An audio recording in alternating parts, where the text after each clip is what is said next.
الحمد لله رب العالمين والصلاة والسلام على سيدنا وحبيبنا محمد وعلى آله وأصحابه أجمعين. فضل العشر الأوائل من ذي الحجة. ذو الحج மாதத்துடைய முதல் 10 நாட்களில் சிறப்புகள். கண்ணியத்துக்குரியவர்களே, அல்லாஹ் ரப்புல் ஆலமீன் இந்த சமூகத்திற்கு செய்த மிகப்பெரிய அருள் என்னவென்றால், அல்லாஹ் ரப்புல் ஆலமீன் நன்மையான மாதங்களையும் நன்மையான நாட்களையும் நன்மைகளை அதிகப்படுத்தி தரக்கூடிய விஷயங்களையும் தீமைகளை அழிக்கக்கூடிய காரியங்களையும் அல்லாஹ் இந்த சமூகத்துடைய வாழ்நாளை அல்லாஹ் சுருக்கி இருந்தாலும் அந்த வாழ்நாளுக்குள் அல்லாஹ் அதிகப்படுத்தி தருகின்றான்.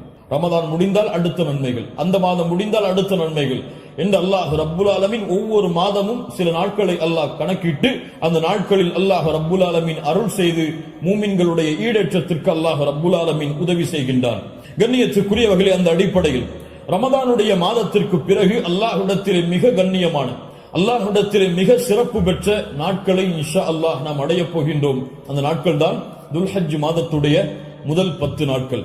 அல்லாஹ் ரப்புல் ஆலமீன் அவனுடைய புத்தகம் அல் குர்ஆனிலே சூரா ஹஜ்ஜுடைய 28வது வசனத்திலே ஹஜ்ஜை பற்றி இப்ராஹிம் அலைஹிஸ்ஸலாம் அவர்களை அறிவிக்க சொல்லுகின்றான். அப்போது அல்லாஹ் ரப்புல் ஆலமீன் ஹஜ்ஜுக்கு வருபவர்கள் செய்யக்கூடிய காரியத்தை பற்றி சொல்லும் பொழுது வயத்குரு ஸ்மல்லாஹி ஃபி அய்யாமின் மஅலூமாத், கணக்கிடப்பட்ட அந்த நாட்களில் அவர்கள் அல்லாஹ்வை புகழ்வார்கள். இமாம் இப்னு அப்பாஸ் ரலியல்லாஹு அன்ஹுமா கணக்கிடப்பட்ட நாட்களில் அல்லாஹ்வை புகழ்வார்கள் என்று அல்லாஹ் கூறுகிறானே, அந்த கணக்கிடப்பட்ட நாட்கள் எதுவென்றால் அய்யாமுல் அஷ்ர் அல் அவாயில் மின் தில் ஹிஜ்ஜா, துல்ஹஜ் மாதத்துடைய முதல் 10 நாளைத்தான் அல்லாஹ் இங்கே குறிப்பிடுகிறான் என்று இப்னு அப்பாஸ் ரலியல்லாஹு அன்ஹுமா அவர்கள் சொன்னார்கள். அல்லாஹ் ரப்புல் ஆலமீன் சூரத்துல் ஃபஜ்ரை ஆரம்பம் செய்கிறார், வல் ஃபஜ்ர் வலயாலின் அஷ்ர். அந்த 10 நாட்கள் என்று அல்லாஹ் ரப்புல் ஆலமீன் சத்தியம் செய்கிறானே, அது என்னவென்று முஃபஸ்ஸிர்கள் எல்லோரும் விளக்கம் சொல்லும் பொழுது அந்த நாள் துல்ஹஜ் மாதத்துடைய முதல் 10 நாள் என்று பெரும்பான்மையான அறிஞர்கள் விளக்கம் சொல்கிறார்கள். இந்த துல்ஹஜ் மாதத்துடைய முதல் 10 நாளுடைய சிறப்பை புரிவதற்கு அல்லாஹ்வுடைய தூதருடைய இந்த ஒரு ஹதீஸை அறிந்தாலே போதும், எமக்கு அது போதுமானது. புகாரி ரஹிமஹுல்லாஹ், அபூ தாவூத், திர்மிதி போன்ற கிரந்தங்கள் எல்லாம் பதிவு செய்யப்படுகிறது. இப்னு அப்பாஸ் ரலியல்லாஹு அன்ஹு அவர்கள் கூறுவதாக, அல்லாஹ்வுடைய தூதர் ஸல்லல்லாஹு அலைஹி வஸல்லம் சொன்னார்கள், மா மின் அய்யாமின் அல் அமலு ஸாலிஹு ஃபீஹா அஹப்பு இலல்லாஹ் மின் ஹாதிஹில் அய்யாம், யானி அய்யாம் அல் அஷ்ர். அல்லாஹு அக்பர். அல்லாஹ்விடத்திலே நல்ல அமல்கள் செய்வதற்கு மிக விருப்பமான நாட்கள் இந்த அய்யாமுல் அஷ்ர், துல்ஹஜ் மாதத்துடைய முதல் 10 நாட்களை போன்று வேறு எந்த நாளும் கிடையாது. ரமதானுடைய இறுதி இரவுகள் அல்லாஹ்விடத்திலே மிக உயர்ந்தது. அல்லாஹ்விடத்திலே மிக உயர்ந்த 10 நாட்கள் துல்ஹஜ் மாதத்துடைய 10 நாட்கள் தான். ரமதானுடைய இறுதி 10 இரவுகள் அல்லாஹ்விடத்திலே மிக உயர்ந்த அந்தஸ்துடையது. அதை விட ரமதானுடைய மாதத்திற்கு பிறகு துல்ஹஜ் மாதத்துடைய முதல் 10 நாட்கள் அல்லாஹ்விடத்திலே மிக உயர்ந்தது. இந்த ஹதீஸை சொன்னவுடன் சஹாபாக்கள் கேட்டார்கள், வலல் ஜிஹாது ஃபீ சபீலில்லாஹ், அல்லாஹ்வுடைய பாதையில் போராடுவதை விடவும் இந்த நாளிலே செய்யக்கூடிய அமல்கள் மிக உயர்ந்ததா? அல்லாஹ்வுடைய தூதர் ஸல்லல்லாஹு அலைஹி வஸல்லம் சொன்னார்கள், ஆம், வலல் ஜிஹாது ஃபீ சபீலில்லாஹ், அல்லாஹ்வுடைய பாதையில் போராடுவதை விடவும் இந்த நாளுடைய சிறப்பு மிக உயர்ந்தது. ஆனால் இல்லா ரஜுலுன் ஹரஜ பினஃப்ஸிஹி வ மாலிஹி ஃபலம் யர்ஜி மின் ذلك பிஷை, 2 அமல்களை தவிர அல்லாஹ்வுடைய பாதையில் ஒருவன் போராடுகிறான், அந்த போராட்டத்தில் தன்னுடைய செல்வம் அனைத்தையும் அழிக்கிறான், தன்னையும் அழித்துக் கொள்கிறான், இந்த 2 அமல்களை தவிர. இந்த 2 அமல்களுக்கு எதுவும் ஈடாகாது. இந்த 2ஐ தவிர மற்ற இருக்கக்கூடிய அனைத்து அமல்களை விடவும் இந்த துல்ஹஜ் மாதத்துடைய முதல் 10 செய்யக்கூடிய அமல்களுடைய அந்தஸ்து உயர்ந்தது என்று அல்லாஹ்வுடைய தூதர் முஹம்மது ரசூலுல்லாஹ் ஸல்லல்லாஹு அலைஹி வஸல்லம் சொன்னார்கள். ஏன் இமாம் ஹாஃபிஸ் இப்னு ஹஜர் அல் அஸ்கலானி ரஹிமஹுல்லாஹ் அவர்கள் சொன்னார்கள், ஏன் இந்த 10 நாட்கள் சிறந்தது? அல்லாஹ் ரப்புல் ஆலமீன் அமல்களுடைய தாய்களை எல்லாம் இந்த நாட்களில் வைத்திருக்கிறார்.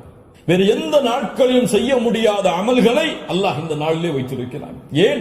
இந்த நாளில், இந்த 10 நாட்களில் அல்லாஹ்வை தொழலாம், இந்த 10 நாட்களில் அல்லாஹ்விற்கு நோன்பு இருக்கலாம், இந்த 10 நாட்களில் சதகா செய்யலாம், இந்த 10 நாளில் அல்லாஹ்விற்கு அறுத்து பலியிடலாம், இந்த 10 நாளில் வேறு எந்த நாளிலும் செய்ய முடியாத ஹஜ்ஜை நிறைவேற்றலாம்.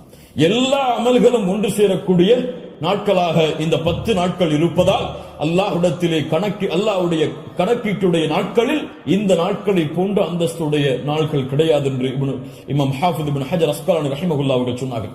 இந்த நாட்களில் நோன்பு வைக்கலாமா? இதில் வரக்கூடிய 10 நாளில் 10வது நாள் நோன்பு வைப்பது ஹராம். ஏன்? ஈதுடைய நாள். இந்த 10வது நாளை தவிர வரக்கூடிய 9 நாளும் நோன்பு வைப்பது சுன்னாவா? முஸ்லிம் ரஹிமஹுல்லா இல்மை தேடக்கூடிய மாணவர்கள் என்பதால் இந்த விளக்கங்களை கொடுக்கிறேன். முஸ்லிம் ரஹிமஹுல்லா அவர்கள் சொன்னார்கள், ஆயிஷா ரலியல்லாஹு அன்ஹா அவர்கள் கூறுவதாக, மா ரஅய்து ரசூலுல்லாஹி ஸல்லல்லாஹு அலைஹி வஸல்லம் ஸாயிமன் ஃபில் அஷ்ரி கத்து.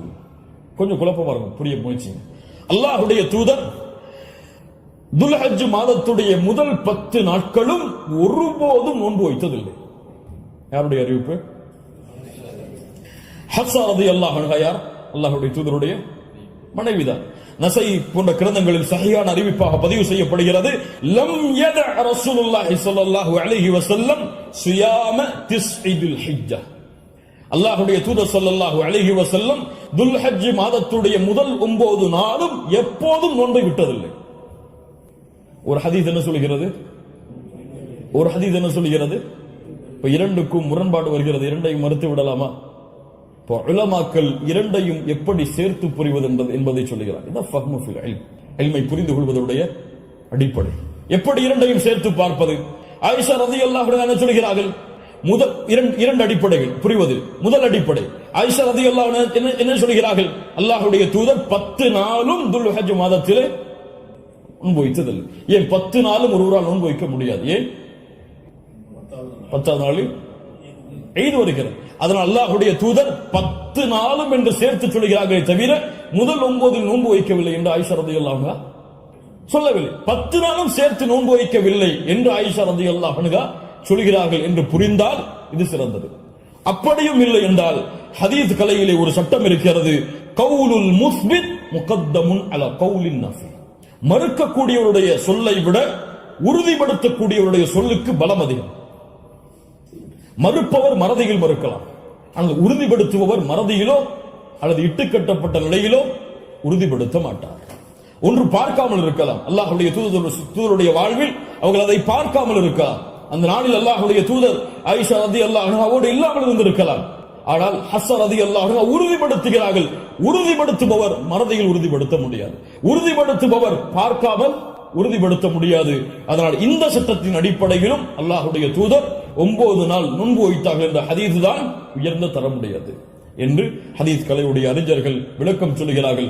அதனால் சட்டம் என்னவென்றால் 9 நாளும் நோன்பு வைப்பது சுன்னா. யாருக்கு இயலுமோ யாருக்கு முடியுமோ அவர்கள் துல்ஹஜ் மாதத்துடைய முதல் 9 நாட்களும் நோன்பு வைப்பது சுன்னா. 10வது நாள் நோன்பு வைப்பது ஹராம். நோன்புடைய சிறப்புகளை பற்றி நமக்கு தெரியும். அல்லாஹ்வுடைய பாதையில் ஒருவர் அல்லாஹ்வுடைய முகத்தை நாடி ஒரு நாள் நோன்பு வைத்தால் பஅதல்லாஹு வஜ்ஹஹு அனின் நாரி 70 ஹரீஃபா. ஹரீஃபா என்றால் ஆம். அல்லாஹ்வுடைய தூதர் ஸல்லல்லாஹு அலைஹி வஸல்லம் சொன்னார்கள், அல்லாஹ்வுடைய பாதையில் அல்லாஹ்வுடைய முகத்தை நாடி ஒருவர் ஒரு நாள் நோன்பு வைத்தால் அல்லாஹ் ரப்புல் ஆலமீன் அவருடைய முகத்தை நரகத்தில் இருந்து 70 ஆண்டுகள் தூரமாக்குகிறார். அல்லாஹு அக்பர். அல்லாஹ் ரப்புல் ஆலமீன் அந்த பாக்கியத்தை நமக்கு கொடுப்பானாக. அல்லாஹ்வுடைய தூதர் ஸல்லல்லாஹு அலைஹி வஸல்லம் துல்ஹஜ் மாதத்துடைய முதல் 10 நாட்களில் வரக்கூடிய யௌமு அரஃபா, அரஃபாவுடைய தினத்துடைய சிறப்பை பற்றி சொன்னார்கள். மா மின் யௌமின் அக்ஸர மின் அய்யுஅதிகல்லாஹு ஃபீஹி அப்தன் மினன் நார் மின் யௌமி அரஃபா. அல்லாஹ் ரப்புல் ஆலமீன் அதிகமான நரக விடுதலையை கொடுக்கக்கூடிய நாள் அது அரஃபாவுடைய நாள் தான். அரஃபாவுடைய நாளில் அல்லாஹ் முதல் வானத்திற்கு வருகிறான். எப்படி வருகிறான்? ஏன் வருவான் தெரியாது. அல்லாஹ் வருவான், அல்லாஹ் வருவான். அவன் விரும்புகின்ற முறையில் அல்லாஹ் வருவான். என்ன செய்வான்? கேட்பான், மா இவர்கள் எதை விரும்புகிறார்கள்? மா அராத ஹவுலா, இவர்கள் எதை விரும்புகிறார்கள்? வேறொரு ஹதீஸிலே அல்லாஹ் ரப்புல் ஆலமீன் அங்கே கூடியிருக்கக்கூடிய எல்லோருக்கும் அல்லாஹ் மன்னிப்பை வழங்குவான். அல்லாஹ் ரப்புல் ஆலமீன் அப்படிப்பட்ட மன்னிப்பாளர்களாக ஹஜ் செய்த நம்முடைய முஸ்லிம்களையும் மூமின்களையும் அல்லாஹ் ஆக்குவானாக.